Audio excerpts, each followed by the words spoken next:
Imagine the scene. Jesus is surrounded by thieves, swindlers, and prostitutes, the outcasts of Jewish society. He speaks to them about God's mercy, love, and forgiveness. They listen intently. Beyond the crowd stands the religious leaders of the community. They watch Jesus with contempt, and they voice their disgust to the disciples. They simply can't believe that Jesus would waste his time with the likes of such common sinners. Mindful of all of this, Jesus tells a story. Suppose one of you has 100 sheep and loses one of them. Does he not leave the 99 in the open country and go after the lost sheep until he finds it? And when he finds it, he joyfully puts it on his shoulders and goes home. Then he calls his friends and neighbors together and says, "Rejoice with me, I've found my lost sheep." There's no mistaking the meaning of Jesus' story. Every soul is precious to Jesus, even those who have lived openly sinful life, even the outcasts of society.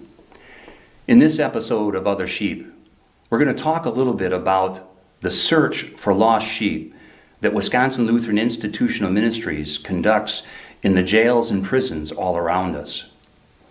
Now, some of the people that we encounter there are like the prodigal son that Jesus tells us about in the Gospel of Luke. People who have wandered away from God and have lost themselves in the pursuit of worldly living. Others are church-going Christians whose addictions or poor choices have resulted in their incarceration. And then there are those who've been lost all their life, people who have never had a relationship with Jesus. These are just some of the precious lost sheep that Jesus desperately wants us to find. Join me and a few of my colleagues as we tell you a little bit more about these lost sheep of Jesus. Guys, over the years, we've shared many joyous stories about lost sheep that Jesus has found in our institutions. And I thought we could share some of those stories today. So let's start with you, Phil. Why don't you tell us about one of the prodigal sons that you've encountered in your ministry? I do run into a lot of guys that they believe in God, but something happened and they went off the rails. Talked to a young man last night in the prison Bible study I do, where he said he grew up in church, loved it, believed in his Lord, but then his mother got sick with cancer when he was 13, and he prayed, please God heal her, and she died. And he didn't know what to do with his anger and disappointment with God. So he just dropped out and went his way. And here we are 20 years later, and he's saying, I think I need to get back with God somehow.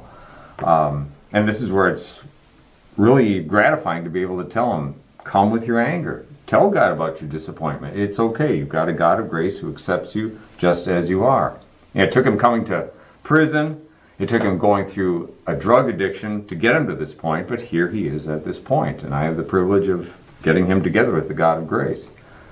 I think of another guy I met years ago who he knew the value of his father's house, but he felt like he had gone too far, that he could never get back there.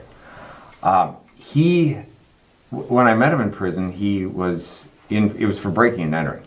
And he told me that what had happened was he'd gotten clean from his cocaine addiction and really, really wanted to hold on to that. But he relapsed. And when he did, he felt like he was just the lowest, dirtiest thing on earth. So he decided to do the lowest, dirtiest thing he could think of, which was robbing churches to get his drug money. And that's what he got arrested for. That was how I met him. And it was good to be able to tell him that, no, never mind this lowest, dirtiest thing. You are somebody that God loves. You are somebody that Jesus died for.